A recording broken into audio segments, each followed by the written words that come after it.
Сіздермен құрметті әріптестер, бүгінгі шебер сыныпта көргеніме қуаныштымын. Қош келдіңіздер. Құрметті әріптестер, қазір әр педагог өзінің аты-жөнін айтады және өзінің сүйікті ісі, яғни хоббиін айтады. Сізден бастайық. Мен Ақоразова Нұрсенбайқызы, мен Әнелханды атамын. Мен Өргенова Гүлназ Тұлғабылқызы, мен сурет салған Донатамын. Мен қазақ тілі маманы Саида Казиханова, осы уақытта кітап оқығаннан атамын. Мен Құттанова Гүлім Нұрлыбайқызы, менің хоббиім мәнерлеп оқуды жақсы көремін. Мен Күнбайса Гүлшат Құрманғазықызы, мен бос уақытында кино көргенді жатамын. Мен Нұрия Қожабайқызы, мен бос уақытында кітап оқығанды жақсы көремін. Тамаша, өте жақсы.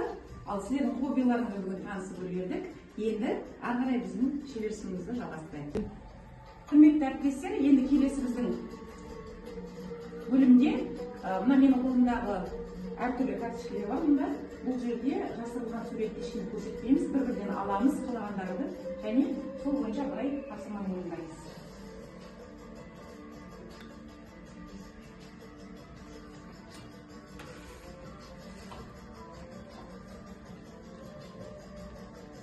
Әріптестер, енді көрсетпейміз достар, қасымыздағы көшелерімізді көрсетпейміз.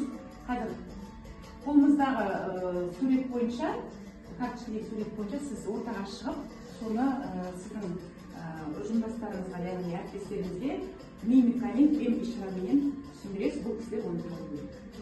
Келіңіз, ортаға шыға қойыңыз, мына жерге қоя қойыңыз. Барған.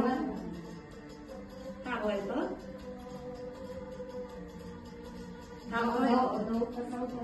Тамаша.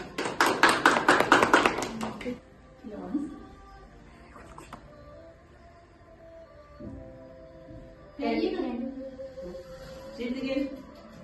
Тамаша. Келе қойыңыз. Қоңырау.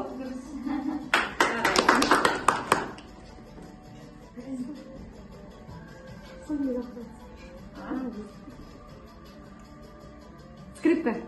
Қобыз. Қобыз. Тамаша. Тамаша, өте тамаша. Келе қойыңыз.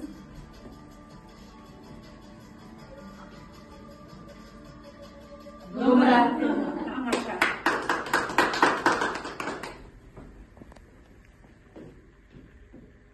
Сыбызғы.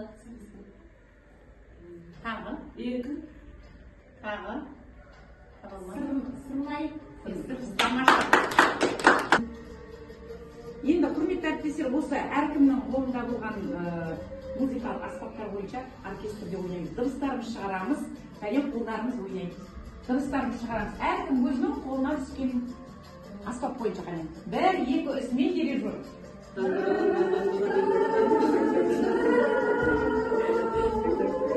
Тамаша. Әріптестер, бүгін қазір біз шебер сыныбын бастамас бұрын әдемі көңіл-күйді өзімізге сыйладық. Ары қарай жалғастырайық. Құрметті әріптестер, келесі бізде жағдаят. Яғни қазір жағдаятты оқимын.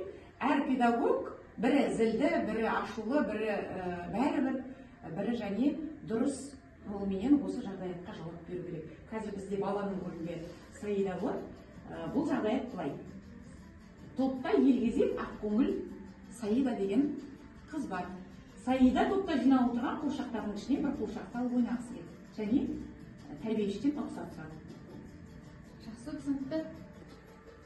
Апай, ана қуыршақты алып ойнасам бола ма? Ойна, бірақ орнына қойушы бол. Апай, ана қуыршақты алып ойнасам бола ма?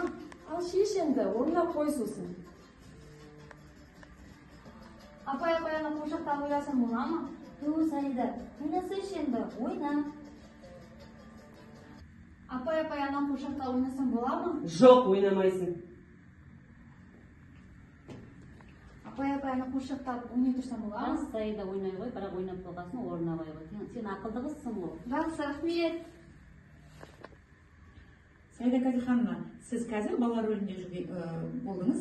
Яғни әр педагогқа қарағанда сіздің ішкі дүниеңіз, жан дүниеңіз қандай көңіл күйіңізге қалай әсер етті? Ар педагогке келген кезде әртүрлі көңіл күйді сезінгенімді байқауға болады. Мысалы, Нұрия Қожабайқызына келген кезде көңілім түсіп кетті. Гүлшат әріптесіме келген кезде немқұрайлылықты байқадым. Гүлім әріптесіме келген кезде ренжіп қалғаным да бар. Ал Эмилия Симбайқызыда мүлдем көңіл күйім түсіп кетті, ашуланғанын байқадым. Ал Гүлназ әріптесіме келген кезде көңіл күйім жадырап, ол кісіні құшақтап алғаны да бар. Яғни көңіл күйім көтерілді. Маған рұқсат беріп, жақсы тонмен айтқаны маған өте қатты ұнады. Иә, дұрыс. Яғни әр педагог мынау тұрған шеңбер сызығынан, яғни алдындағы адамдық әдептіктен аттауға болмайтындығын көрсетті, иә? Жарайсыздар, рахмет, әріптестер. Құрметті әріптестер, енді ортада түрлі түсті әдемі асықтар бар. Сол асықтарды келіп бір-бірден ала қояйық. Ол қасықтар жай асық емес, яғни оның астына жасырылған әртүрлі тапсырмалар бар. Келе қояйық.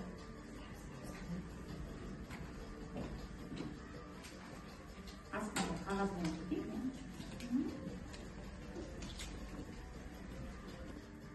Әріптестер, кім дайын? Келе қойыңыз, Гүлназ Қожабайқызы. Маған берілген тапсырма ертегілердің атауы.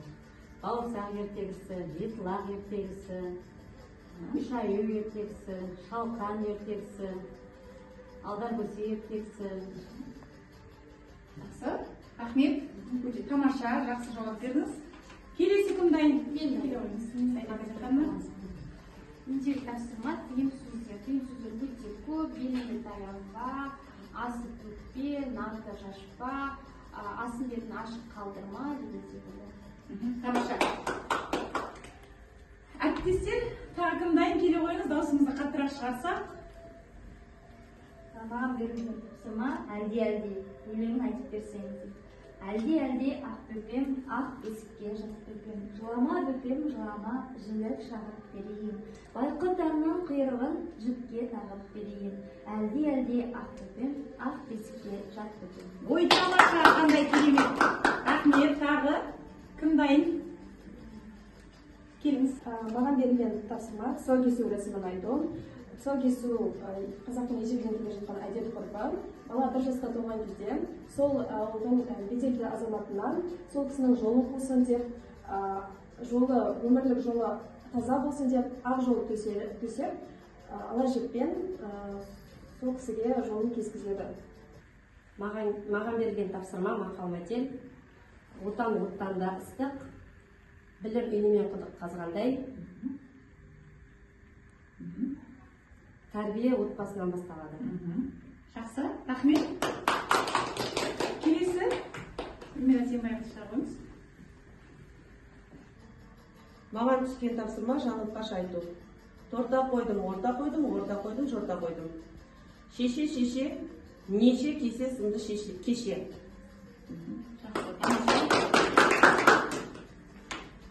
Құрметті әріптестер, енді осы тұрсымызда қазір бір-бірімізге ішкі жақсы көңіл күйімізді, жақсы энергиямызды беріп, қазір әдемі мастар жасаймыз бір-бірімізге. Алға ете бастадық. Бір-бірімізді арқамызға жасаймыз. Күн ұясынан шықты. Ұясынан шықты, сипалаймыз әдемі. Күн жарқырап тұр, шуақтарын шашып тұр. Ал енді күнді бұлт торлады қыздар. Енді сол бұлттан жаңбыр тамшылары тамып жатыр. Яғни себелеп жатыр. Жаңбыр қатты жауды. Қатты жауып жатыр жаңбыр. Ғасырлар жауып жатыр. Ал енді жайлап жаңбыр жауды. Бала бұлт күннің бетінен алды дағы, күн шуағын шашты. Ұнап жатыр ма? Қандай көңілде болжақсыңдар? Қандай сезімдесіздер? Ішкі көңіл күйлерің қандай болды? Тамаша, бір-бірімізге жақсы энергия, эмоция сыйладық деп ойлаймын. Ал бүгінгі шебер сыныпқа қатысқандарыңыз үшін барлықтарыңызға рахмет. Қош, сау болыңыздар. Осымен бүгінгі біздің шебер сыныбымыз өз мәресіне жетті.